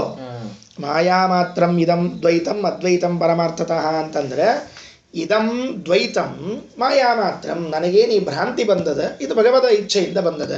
ಅವರಿಗೆ ಅದ್ವೈತಂ, ಅವರಿಗೆ ಇದಂ ಅದ್ವೈತಂ, ಅವರಿಗೇನು ಯಥಾರ್ಥ ಜ್ಞಾನ ಬಂದದಲ್ಲ ಅದು ಭಗವದ ಇಚ್ಛೆಯಿಂದ ಬಂದದ. ಅವರಿಗೆ ಬಂದಿರುವಂತಹ ಯಥಾರ್ಥ ಜ್ಞಾನವೂ ಮಾಯಾ ಮಾತ್ರ, ನನಗೆ ಬಂದಿರುವಂತಹ ಯಥಾರ್ಥ ಜ್ಞಾನವೂ ಮಾಯಾ ಮಾತ್ರ. ಅವರಿಗೆ ಬಂದದ್ದು ಯಥಾರ್ಥ ಆದದ್ದರಿಂದಾಗಿ ನಿವರ್ತನೆ ಆಗೋದಿಲ್ಲ, ನನಗೆ ಯಥಾರ್ಥ ಆದರೆ ನಿವರ್ತನೆ. ತದನ್ಯಥಾ ಜ್ಞಾನಂ ತಸ್ಮಾತ್ ತದಿಚ್ಛೆಯವ ನಿವರ್ತತೆ. ಆದ್ದರಿಂದ ಅವನ ಇಚ್ಛೆಯಿಂದಲೇ ಹೋಗ್ತದೆ. ಪರೇಣ ಬ್ರಹ್ಮಣ ಯತ್ತು ದ್ವಿಧಾನ ಜ್ಞಾತಮಂಜಸ ತದದ್ವೈತಂ ಪರಂ ಬ್ರಹ್ಮ ತದೇವ ಜ್ಞಾತಮನ್ಯಥಾ ಜೀವೇನ ದ್ವೈತಮುದ್ದಿಷ್ಟಂ. ಪರೇಣ ಬ್ರಹ್ಮಣ ಯತ್ತು, ಪರಮಾತ್ಮನಿಂದ, ದ್ವಿಧಾನ ಜ್ಞಾತಂ, ಈ ಜಗತ್ತಿನ ವಿಷಯದಲ್ಲಿ ತಪ್ಪಾಗಿ ತಿಳಿದಿಲ್ಲ, ಆದ್ದರಿಂದ ತದದ್ವೈತಂ ಪರಂ ಬ್ರಹ್ಮ. ಆ ಭಗವಂತ ತನ್ನನ್ನಾಗಲಿ ಜಗತ್ತನ್ನಾಗಲಿ ಜ್ಞಾನಿಗಳು ಜಗತ್ತನ್ನಾಗಲಿ ದೇವರನ್ನಾಗಲಿ ಎರಡು ರೀತಿಯಿಂದ ತಿಳಿದಿಲ್ಲ, ಆದ್ದರಿಂದಾಗಿ ಅದಕ್ಕೆ ಅದ್ವೈತ ಎಂದು ಕರೀಬೇಕು. ಜೀವೇನ ದ್ವೈತ ಮುದ್ದಿಷ್ಟಂ, ಜೀವನಿಂದ ಅನ್ಯಥಾ ಜ್ಞಾತವಾದದರಿಂದ ದ್ವೈತ ಅಂತ ಕರಿಬೇಕು. ಯಾಕ? ಮಿಥ್ಯಾಜ್ಞಾನಂ ತದೇವ ಚ, ಅದು ಮಿಥ್ಯಾಜ್ಞಾನ. ಆಯ್ತಾ ಅರ್ಥ? ಪರಮಾರ್ಥಾತ್ ಅಂದರೆ ಪರಾದ್ವಿಷ್ಣೋ ಜಾತಂ ಇಚ್ಛಾವಶಾದನು, ಭಗವಂತನ ಇಚ್ಛೆಯಿಂದಲೇನೆ ಇದು ಹುಟ್ಟೇದ. ಪರಮಾರ್ಥಾತ್ ಅನ್ನೋದಕ್ಕೆ ಪರಾದ್ವಿಷ್ಣೋ, ಉತ್ತಮ ವಸ್ತುವಾದ ಪರಮಾತ್ಮನಿಂದ. ಇನ್ನು ಇಚ್ಛಾವಶಾದನು ಮಾಯೇತಿ ಇಚ್ಛಾ ಸಮುದ್ದಿಷ್ಟ ಮಾಯಾ ಮಾತ್ರ ತದುದ್ಭವ. ಮಾಯಾ ಮಾತ್ರ ಅಂದರೆ ಮಾಯಾ ಶಬ್ದಕ್ಕೆ ಅವನಿಚ್ಛಾ ಅಂತ ಅರ್ಥ, ಅದರಿಂದ ಹುಟ್ಟೇದ. ಉತ್ತಮತ್ವಾತ್ ಪರಾರ್ಥೋಸೋ ಭಗವಾನ್ ವಿಷ್ಣುರ್ವ್ಯಯ, ಉತ್ತಮವಾದ ವಸ್ತು, ಅದರಿಂದ ಪರಮಾತ್ಮನಿಗೆ ಪರಮಾರ್ಥ ಅಂತ ಕರಿಬೇಕು. ಇಷ್ಟರ್ಥ. ಏನಪ್ಪ? ಇನ್ನು ಅದೇ ಮಾತನ್ನು ಇನ್ನೊಂದು ರೀತಿಯಿಂದ ಹೇಳ್ತಾರೆ. ಈಗ ಇಲ್ಲೇನು ತಗೋತಾರೆ ಅಂದರೆ ಜ್ಞಾನಿಗಳಿಗೆ ತಿಳಿದದ ಮತ್ತು ನಿನಗೆ ಅಜ್ಞಾನಿಗಳಿಗೆ ತಿಳಿದಿಲ್ಲ, ಯಥಾರ್ಥ ಜ್ಞಾನ ಎಲ್ಲ ಬರೋಬ್ಬರಿ ಹೋಗ್ತದೆ, ಭಗವದ್ ಅನುಗ್ರಹದಿಂದ ಹೋಗ್ತದೆ ಅಂತ ಅಲ್ಲಿಗತ್ತೀರಿ. ಹೆಂಗೆ ಹೋಗ್ತದೆ? ಭಗವದ್ ಅನುಗ್ರಹ ನಮ್ಗೆ ಹೆಂಗೆ ಆಗ್ತದೆ? ಆ ವಿಷಯವನ್ನು ಹೇಳಿ. ಏನೇ ವಿಷಯವನ್ನು ಹೇಳಿ? ಜಗತ್ತು ಭಗವದ್ ಅಧೀನ, ನಿನ್ನ ಅಧೀನ ಅಲ್ಲ. ಭಗವಂತನೇ ಇದಕ್ಕೆ ಸ್ವಾಮಿ, ನೀ ಸ್ವಾಮಿ ಅಲ್ಲ. ಒಂದು ವೇಳೆ ಇದು ಅಜ್ಞಾನದಿಂದ ನಿನಗೆ ಸ್ವಾಮಿತ್ವ ಬುದ್ಧಿ ಬಂದಿದ್ರೂ ಇದು ಹೋಗ್ತದೆ. ಹೆಂಗೆ ಹೋಗ್ತದೆ ಅಂದರೆ ಗುರುಪದೇಶದಿಂದ ಹೋಗ್ತದೆ. ಗುರುಗಳು ಬೇಕಿದೆ. ಗುರುಪದೇಶವಿಲ್ಲದೆ ಹೋದರೆ ಇದು ಹೋಗಲು ಸಾಧ್ಯವಿಲ್ಲ. ಅರ್ಥ ಆಯ್ತಾ? ವಿಕಲ್ಪೋ ವಿನಿವರ್ತೇತ ಕಲ್ಪಿತೋ ಯದಿ ಕೇನಚಿತ್ ಉಪದೇಶಾದಯಂ ವಾದೋ ಜ್ಞಾತೆ ದ್ವೈತಂ ನ ವಿದ್ಯತೆ. ವಿಕಲ್ಪ, ಈ ಪ್ರಪಂಚವು ವಿಕಲ್ಪ. ಈ ವಿಕಲ್ಪ ಶಬ್ದಕ್ಕರ್ಥೇನು? ಈ ದೇಹಾದಿ ಬಂಧವು, ಸಂಸಾರವು. ಓಕೆ, ಏನಾಯ್ತು? ಅಲ್ಲ ಈ ಸಂಸಾರ ಸ್ವತಂತ್ರವಾಗಿ ಅಂತ ತಿಳಿದು ಅಂತಲ್ಲ. ವಿಕಲ್ಪ ಈ ಸಂಸಾರವು ಕಲ್ಪಿತ ಅಜ್ಞಾನವಶಾತ್ ನನ್ನ ಅಧೀನ ಎಂದು ಕಲ್ಪಿತವಾಗಿದ್ದರೂ ಅಜ್ಞಾನದಿಂದ ಯದಿ ಒಂದು ವೇಳೆ ಕೇನಚಿತ್ ಕಲ್ಪಿತ ಯಾರೋ ಒಬ್ರು ಅಂದ್ರೆ ಈ ಜೀವ ತನ್ನ ಅಜ್ಞಾನದ ವಶದಿಂದ ಈ ಜಗತ್ತು ನನ್ನ ಅಧೀನ ಆಗ್ಯದ ಅಂತ ತಿಳ್ಕೊಂಡಿದ್ರು ವಿನಿವರ್ತೇತ ಹೋಗೇ ಹೋಗ್ತದೆ. ಹೆಂಗ ಹೋಗ್ತದೆ ಅಂದ್ರೆ ಅಯಂವಾದ ಇದು ನನ್ನ ಅಧೀನ ಎಂಬುವಂತಹ ದುರ್ಬುದ್ಧಿಯು ಉಪದೇಶಾತ್ ಸಜ್ಜನರ ಗುರುಗಳ ಉಪದೇಶದಿಂದ ವಿನಿವರ್ತತೆ ಹೋಗೇ ಹೋಗ್ತದೆ. ಅಯಂವಾದ ಅಂದ್ರೆ ಇದು ನನ್ನ ಅಧೀನ ಎಂಬ ಮೊಂಡುವಾದವು ಹಠವು ಏನಾಗ್ತದೆ ಹೋಗ್ತದೆ. ಜ್ಞಾತೆ ಒಮ್ಮೆ ಭಗವಂತನ ಜ್ಞಾನವಾದಾಗ ದ್ವೈತಂ ಅನ್ಯಥಾ ಜ್ಞಾನವು ನ ವಿದ್ಯತೆ. ಗುರುಮುಖದಿಂದ ಪಾಠ ಆದ ಕೂಡಲೇ ಯಥಾರ್ಥ ಜ್ಞಾನ ಹೊರಟೋಗ್ತದಪ್ಪ. ತಿಳಿದಾರಪ್ಪ ಪಂಡಿತ? ಆಯ್ತು. ಅನನ್ಯಥಾಯಿತಂ ಅವಗತಂ ಯಾಕ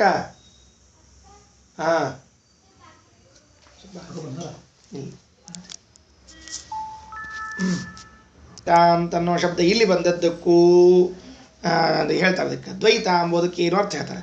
ಅನನ್ಯಥಾ ಇತಂ ಅವಗತಂ ಅದ್ವೈತಂ. ಅನನ್ಯಥಾ ಇತಂ ತಪ್ಪಾಗಿ ತಿಳಿಯದೆ ಇದ್ದದ್ದು. ಇತ ಅಂದ್ರೆ ಅವಗತ ಈಸಿಕೊಲ್ಟ್ ಹಾಕೋಬೇಕು. ಇತ ಅಂದ್ರೆ ಅವಗತ. ಅನನ್ಯಥಾ ಇತಂ ಈಸಿಕೊಲ್ಟು ಅವಗತಂ ಅದ್ವೈತಂ. ದ್ವೈತಂ ಅಂದ್ರೆ ವಸ್ತು ಸ್ವರೂಪಾಪೇಕ್ಷೆಯ ದ್ವಿಧ ಅನ್ಯಥಾ ಜ್ಞಾತಂ ಇತ್ಯರ್ಥ. ವಸ್ತು ಸ್ವರೂಪ ಒಂದದ ತಿಳ್ಕೊಳ್ಳೋದು ಅಂತ ತಿಳ್ಕೊಂಡಿವಿ, ಅದಕ್ಕೆ ದ್ವೈತ ಅಂತ ಕರೀತಾರೆ.